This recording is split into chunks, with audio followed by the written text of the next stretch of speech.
fôlego, entendeu? Que a pessoa fala assim, nossa, tem 500 pessoas ali falando quase do Senhor. A paz seja convosco também? Amém. Glórias a Deus. Glórias a Deus. Nós temos meditado no Evangelho de João. Nós estamos no capítulo 6. Você já deixa aberta a sua Bíblia, o Evangelho de João, capítulo 6, que nós vamos continuar a nossa meditação. Semana passada, nós estivemos meditando sobre o tema a soberania divina na salvação. Seres humanos naturais lutando para obter o sobrenatural. Todo e qualquer esforço é em vão sem auxílio do Espírito Santo.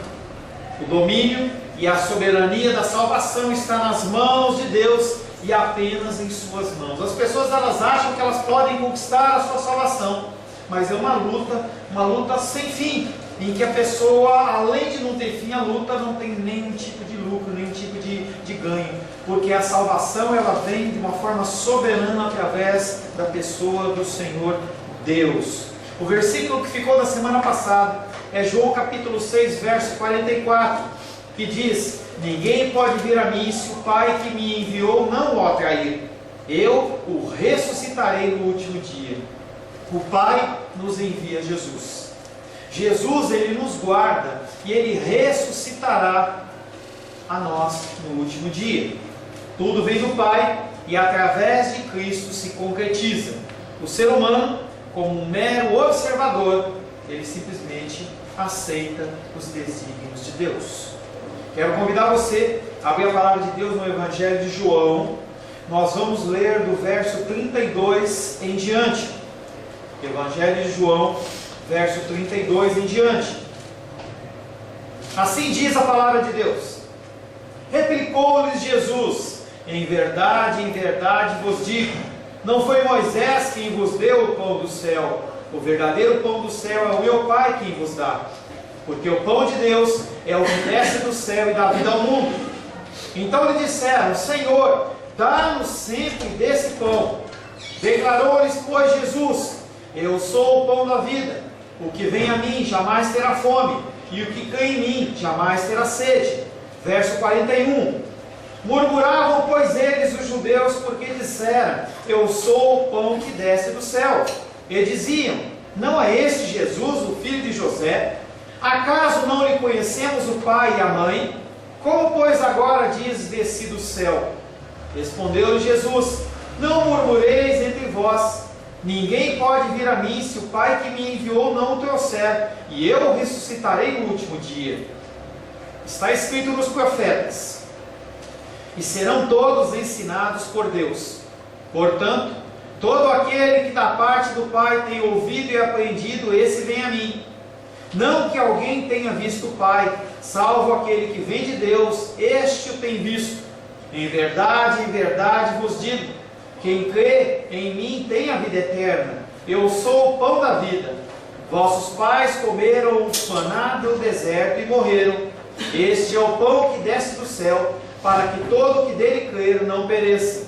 Eu sou o pão vivo que desceu do céu. Se alguém dele comer, viverá eternamente. E o pão que eu lhe darei pela vida do mundo é a minha carne. Palavra do Senhor. Amém? Senhor, em nome de Jesus, nós lemos mais uma vez esse texto de João capítulo 6. Nós queremos agradecer, Pai querido, pela Tua palavra. Nós estamos aqui nessa noite reunidos para receber um recado aos nossos corações, Pai. Nós, Pai, não estamos aqui para ouvir discursos humanos, mas nós queremos ouvir a Tua voz, os Teus ensinamentos e os Teus desígnios. Senhor Jesus, peço a Ti, Pai querido, que sobre a minha vida o Senhor possa trazer a capacitação. Pai, coloca em meus lábios, Pai querido, as palavras provenientes do Teu reino. Que tudo, Pai querido, que proceda do meu coração, fique no meu coração. E apenas seja proferido aquelas coisas provenientes, Pai, do Teu altar. Para mim e para os meus irmãos e irmãs, eu peço que o Teu Espírito, Pai querido, nos dê ensinamentos. Que nós tenhamos o nosso Espírito ensinado para ouvir a Tua voz. E assim possamos ser transformados segundo a Tua palavra, em nome de Jesus. Amém. Amém. Glórias a Deus. A palavra de hoje tem como título: para que todo o que nele crê tenha a vida eterna. A primeira parte do discurso tem como tema central Jesus como doador da vida. Se você se lembra, você que estava aqui, houve a multiplicação dos pães, e aquela multiplicação dos pães ela tinha um objetivo: apontar para Cristo. Mas aquelas pessoas elas não tinham entendimento e não queriam aceitar o entendimento sobrenatural e queriam apenas a alimentação da sua carne. E Jesus Cristo começa a explicar que Ele é o doador da vida. Na segunda parte do discurso, os adversários de Jesus não admitem que um homem possa ter origem divina e ainda assim possuir e dar a vida definitiva. Jesus insiste, Ele é o doador da vida definitiva, algo diferente do maná que o povo de Israel comeu no deserto, algo temporal, que alimentava por um tempo, mas que depois você sentia fome novamente. Essa vida definitiva encontra-se precisamente na sua condição humana, carnal, da qual ele se escandaliza. É preciso aceitar não somente a sua condição humana, nós temos que entender que Jesus Cristo, Ele veio à terra como um homem também.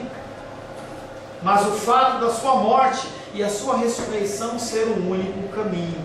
Nós vamos falar bastante hoje sobre mediadores. Você não precisa de mediadores. Você não precisa de pessoas que intermediem o seu contato com Deus, a não ser a pessoa do Senhor Jesus Cristo. Pastores, bispos, apóstolos são pessoas que muitas vezes querem se interpor entre você e Deus como se eles fossem mais capazes, ou mais ungidos, ou mais especiais. E nós temos falado quase que todos os domingos que não existe essa possibilidade. Hoje me ligaram perguntando: pô pastor, eu estou com uma dificuldade aqui, me ensinaram que Deus não ouve se você está em pecado. E aí ela mesma respondeu, que eu já tenho conversado há um tempo assim: mas poxa, todos nós somos pecadores, quer dizer que ninguém ouve ninguém? Deus não ouve ninguém? Não há esse tipo de ensinamento. Nós somos pecadores, mas aqueles que são filhos, Deus ouve. Deus ouve. Essa é a lei interpretada pelo Espírito Santo e que é escrita nos corações dos homens. O primeiro versículo que nós vamos estar meditando está em João capítulo 6, verso 45. Está escrito nos profetas: e todos serão ensinados por Deus. Todo aquele que escuta o ensinamento do Pai e dele aprende, vem a mim. Jesus Cristo falando.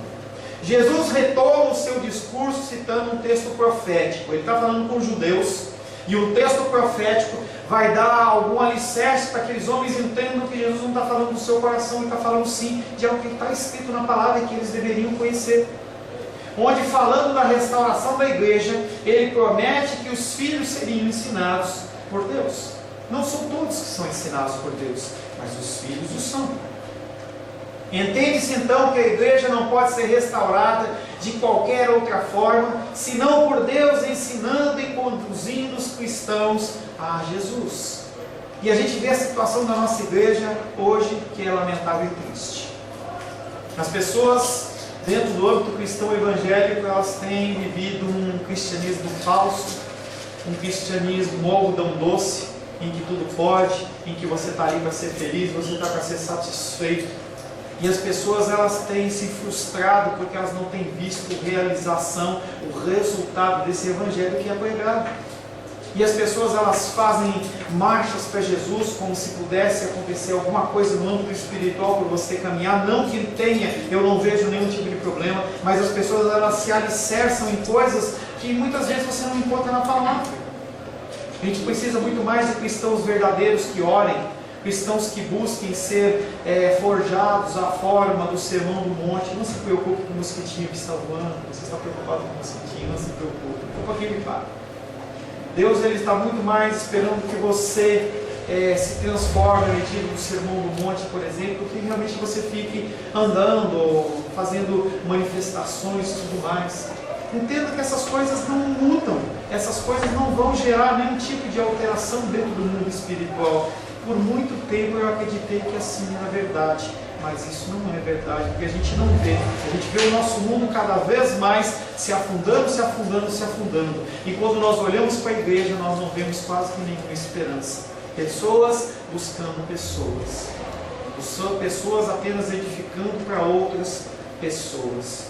O método de ensino de que fala o profeta não consiste meramente numa voz externa. Eu posso falar para você, mas não é esse tipo de voz que você precisa ouvir. Senão eu gravava para você um CD e você colocava lá no teu carro, ou você colocava no teu fone de ouvido, no teu celular, e você mudava. As pessoas têm ouvido muitas vozes, mas a voz de Deus através do Espírito Santo pouco tem sido ouvida. Não é uma voz externa, como de um professor, mas na operação interior do Espírito Santo.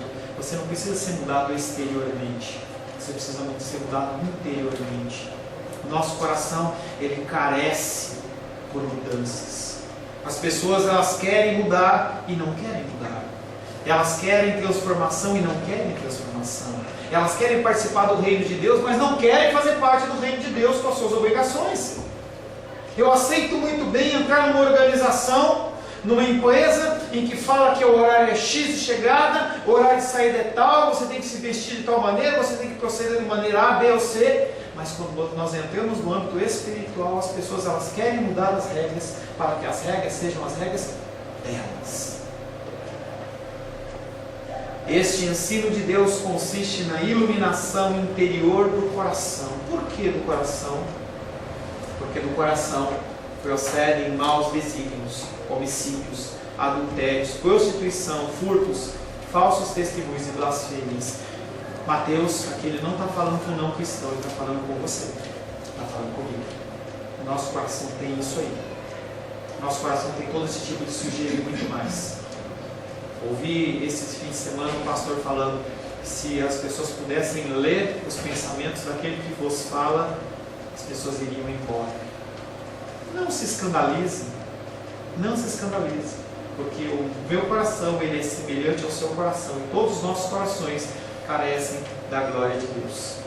E os filhos serão ensinados por Deus, que são os únicos, que são os verdadeiros filhos e co-herdeiros em Cristo do reino. Mais uma vez, Jesus está falando que há diferença entre pessoas que são dele e as pessoas que não são dele. Pessoas são levadas a Cristo através de Deus, e as pessoas que não são levadas por Cristo não conseguem encontrar esse caminho por sua conta sozinhos. Isaías 54:13. Todos os seus filhos serão ensinados do Senhor, e será grande a paz de seus filhos. Jesus Cristo, ele não escolhe ninguém menos do que Isaías para ele parafrasear. Deus não ensina apenas a observar a lei, mas a aderir a Jesus e vivê-la como ele viveu. Muito fácil você conhecer textos bíblicos. Muito fácil você ser um professor de teologia, você ser uma pessoa que é bacharel de teologia. Muito fácil você se especializar no livro da Bíblia. O difícil é você colocar em prática. O difícil é naquele momento em que você é confrontado com um desejo, uma vontade seu, algum privilégio que você vai conceder, você abre mão daquilo para fazer a vontade de Deus. E a gente vê a figura dos homens e mulheres de Deus que têm aberto mão para isso. Mas nós não queremos, nós desejamos continuar com a nossa vida o menos mexida possível.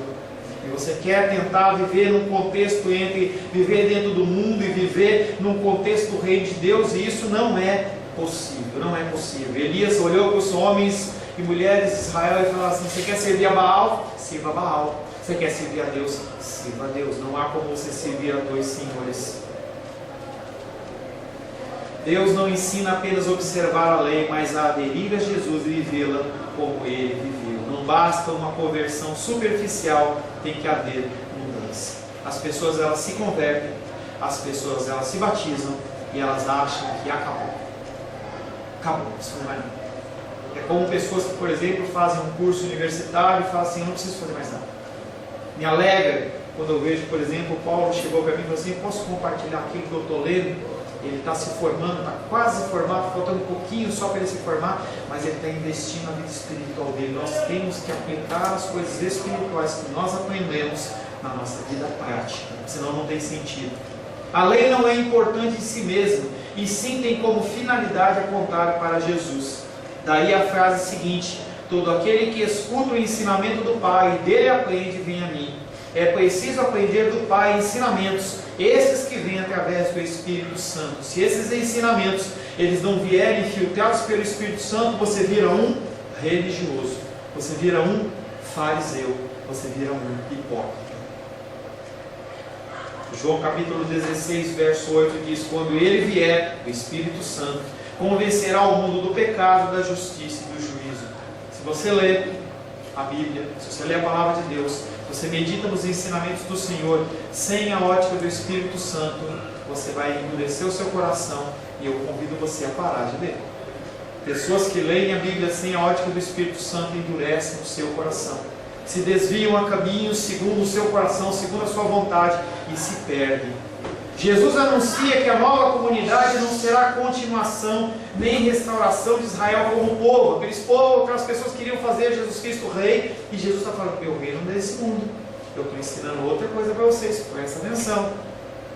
Mas estará aberta aos que escutarem e aprenderem do Pai, ou seja, a todos os filhos de Deus que estão dispersos. João capítulo 11, versos 51 e 52 diz: ora, ele não disse isso de si mesmo, mas sendo sumo sacerdote naquele ano, profetizou que Jesus estava para morrer pela nação, e não somente pela nação, mas também para reunir em um só corpo os filhos de Deus que andam dispersos. As pessoas, elas estão perdidas por aí. As pessoas, elas andam por aí procurando aonde congregar, aonde ouvir a palavra de Deus, e não encontram.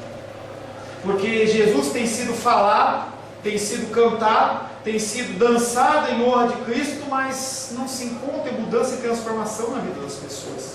E isso tem sido falso. De uma ótica negativa, todos que não creem são reprováveis e condenados à destruição. Pois todos os que são verdadeiramente filhos e herdeiros da vida são por Deus feitos seus discípulos obedientes. Ninguém que é escolhido por Deus e é direcionado a Jesus se perde. De maneira nenhuma ele lança fora. Nós falamos na semana passada, a única possibilidade seria Jesus não ter capacidade, impossível. Segundo, Jesus ser desobediente, impossível. Todo aquele que o Pai levar a Cristo e crer em Cristo vai ser salvo. Esse versículo elimina completamente todo o poder do livre-arbítrio, pois somente quando o Pai nos atribui, nos atrai é que vamos a Cristo. Não há em nós qualquer princípio de fé, nem qualquer preparação para uma escolha deste porte. Nós não temos esse tipo de poder de escolha.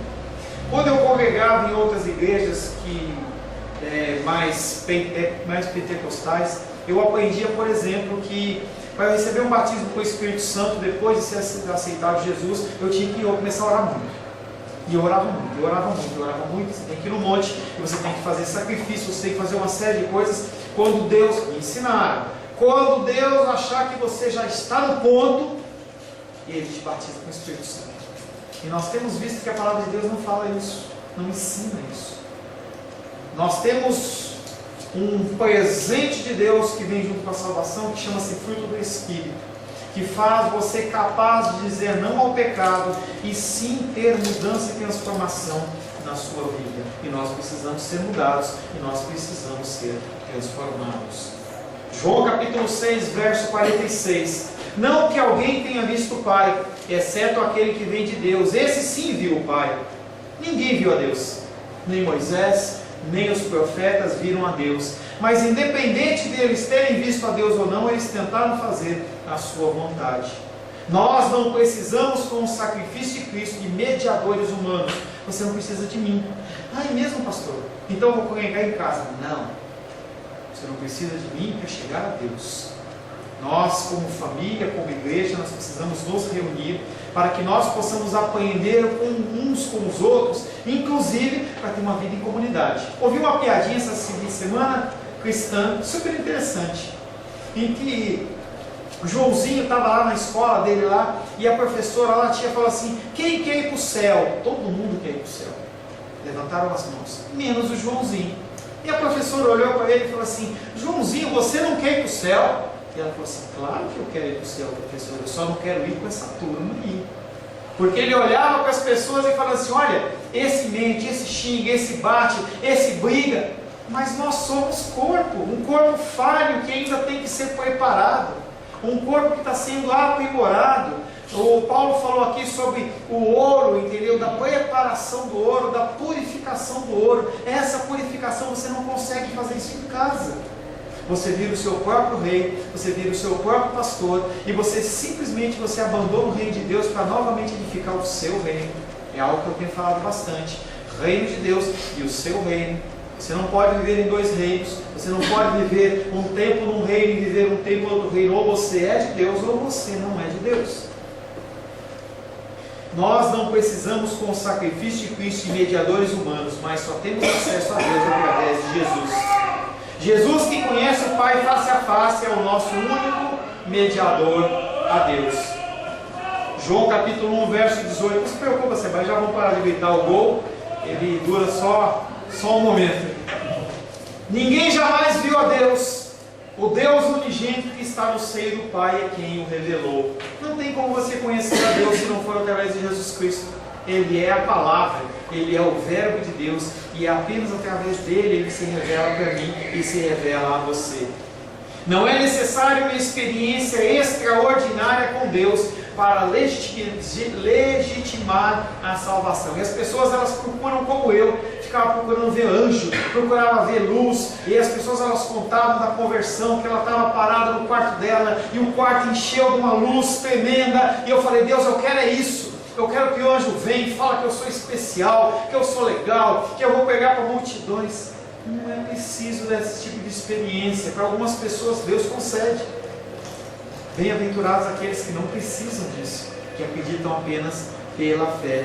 Não é necessário uma experiência extraordinária com Deus para legitimar a salvação. Basta apenas prestar atenção a Jesus e a sua palavra para compreender que Deus é em favor dos seus filhos. Pastor, eu não preciso me sacrificar, eu não preciso fazer nenhum esforço físico, eu não preciso acordar cedo para fazer isso, fazer aquilo, eu não preciso ir de joelho para tal lugar, não preciso carregar a cruz, não preciso fazer isso, aquilo. Não precisa. A salvação é pela graça. O Senhor é Deus que concede a salvação. Não é algo que você pode comprar, você não é merecedor, você não tem como adquirir. Eu falo sempre do exemplo de Madre Teresa de Calcutá, que é uma pessoa que eu não conheço a sua vida na intimidade. A gente vê os relatos que ela é uma pessoa que ela era doadora, entendeu? Da sua saúde, da sua vida, dos seus esforços. Mas mesmo Madre Teresa de Calcutá, ela não merece a salvação e ela não pode comprar a salvação, não podia, porque ela faleceu. Os esforços que ela fez não são dignos de conceder e de ganhar a salvação. Pastor, então o que eu preciso fazer? Apenas crer, apenas ouvir os mandamentos do Senhor e colocar em prática. É isso que o Senhor fala. Lucas capítulo 10, versos 41 e 42 diz: Respondeu-lhe o Senhor: Marta, Marta, andas inquieta e te preocupas com muitas coisas, entretanto pouco é necessário, ou mesmo uma só coisa. Maria, pois, escolheu a boa parte, e essa não lhe será tirada. Estabeleça comunhão com o Senhor. Tenha tempo de qualidade com o Senhor. Leia a sua palavra, busque o entendimento, aplique, ame as pessoas. Demonstre o amor de Deus. Tem muito acusador, tem muita pessoa para julgar. Esse ofício já está lotado. Está faltando de pessoas que amem. Busquem tentar amar de uma forma incondicional. É algo que eu falei hoje de manhã na escola dominical. A gente tem que aprender a fechar nossa boca, porque nós falamos tanto. Eu não tenho que ficar levando más notícias, comentários, coisas de que alguém falou para não sei quem. Nós só entristecemos as pessoas, nós só geramos tristeza. Isso não é demonstração de amor. Jesus não te chama para ser um emissário do inferno. Ele te chama para ser um emissário de amor. Você tem que corrigir, corrija em amor. Tiver que ensinar, ensine em amor. E ser em amor não é ser banana, é ser como Cristo. Aqueles que são incrédulos e criticam a Cristo, assim o são porque não escutam a Deus e por isso se opõem a Jesus. Ninguém viu o Pai, apenas Jesus, e somente através dele podemos conhecer, e nenhum conhecimento de Cristo pode ser obtido se o Pai não iluminar, porque nós éramos de natureza cegos. Você sem Cristo, você era morto. O Senhor te tocou, o Senhor te resgatou, e o Senhor tem te ensinado. E nós somos chamados a sermos vivos para levarmos a vida para outras pessoas. Pessoas falam de Deus, pessoas adoram falar de Deus. Natal está chegando. As pessoas que nunca, no ano inteiro de 2016, falaram de Cristo, eles vão falar: noite feliz, ah, Senhor, e fala do menininho sofredor e tudo mais. São momentos que as pessoas elas se lembram daquele que deveria ter sido lembrado o ano inteiro. Pessoas falam de Deus, cultuam a Deus, usam camisetas com nomes de Deus em hebraico, em grego, Jesus te ama, igreja fulano de tal, coloca um versículo na camisa. Mas será que realmente eles conhecem Jesus? Será que eles conhecem esse Deus? Porque conhecer Deus não é conhecer textos escritos, é viver textos escritos. É as pessoas poderem olhar para você e falar assim: essa pessoa é diferente, ela procede de maneira diferente.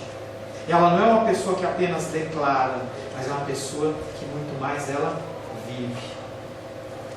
Os dois últimos versículos, João capítulo 6, versos 47 e 48. Em verdade vos digo, quem crê tem a vida eterna, eu sou o pão da vida.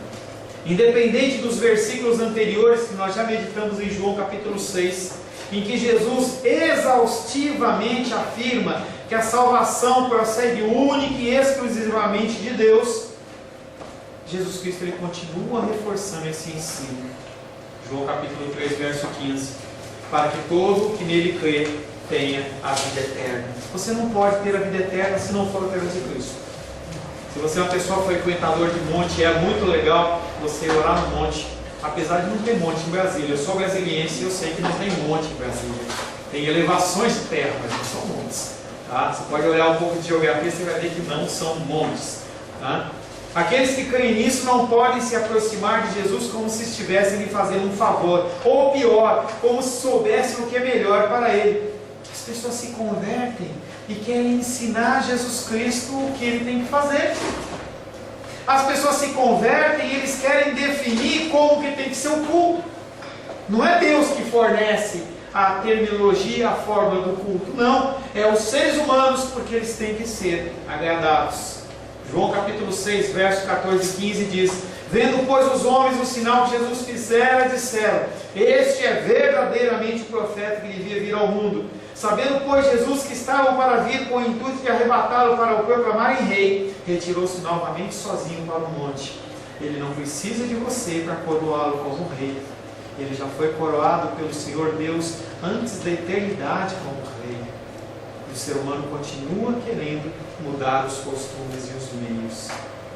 O controle está em suas mãos e não na nossa. Você não controla nada. Essa sensação de controle é ilusória. Nós temos um volante quando nós dirigimos o nosso carro e nós achamos que nós estamos guiando, nós não guiamos nada. Nós não temos controle de coisa alguma. O controle está nas suas mãos e não na nossa. Muitos se afastam do Evangelho porque desejam continuar no controle das suas decisões e de suas vidas. Tem uma triste notícia para você. Se você quer controlar a sua vida, você não faz parte do reino de Deus. É impossível você ter o seu reino e fazer parte do reino de Deus. Em Deuteronômio capítulo 15, verso 16 e 17, eu vou contar a história por trás desse versículo. Se porém ele te disser: não sairei de ti, porquanto te ama a ti e a tua casa, por estar bem contigo, então tomarás uma sovela e lhe forarás a orelha na porta, e será para sempre teu servo, e também assim farás a tua serva. A história desse versículo é o seguinte: quando as pessoas elas tinham dívidas e débitos financeiros e não conseguiam pagar, elas iam abrindo mão dos seus bens, das suas posses, até que chegava um momento em que não havia nada. Algo semelhante ao contexto de José do Egito, quando não tinha muita fome na terra, se vendeu por dinheiro, depois vendeu por bem, e aí chegou uma hora que Deus falou assim: olha, eu sou teu escravo, é melhor eu comer, ser seu escravo e comer do que eu morrer. Esse contexto acontecia em Israel também. Então, se eu tivesse uma dívida com o irmão Cláudio, e eu não tivesse condição de pagar, eu me colocava à disposição dele para trabalhar por um período de tempo que era calculado de uma maneira correta, por aquele tempo até que eu sanasse a minha dívida com ele. Sanando a minha dívida com ele, eu tinha a minha liberdade restaurada, mas havia uma possibilidade. eu estou sabendo que ele é uma pessoa gentil, uma pessoa doce, uma pessoa que cuida daqueles que trabalham para ele. E eu olho e falo assim: por que eu vou voltar àquela vida desesperada? Eu quero continuar sendo seu servo, irmão Cláudio. Eu posso?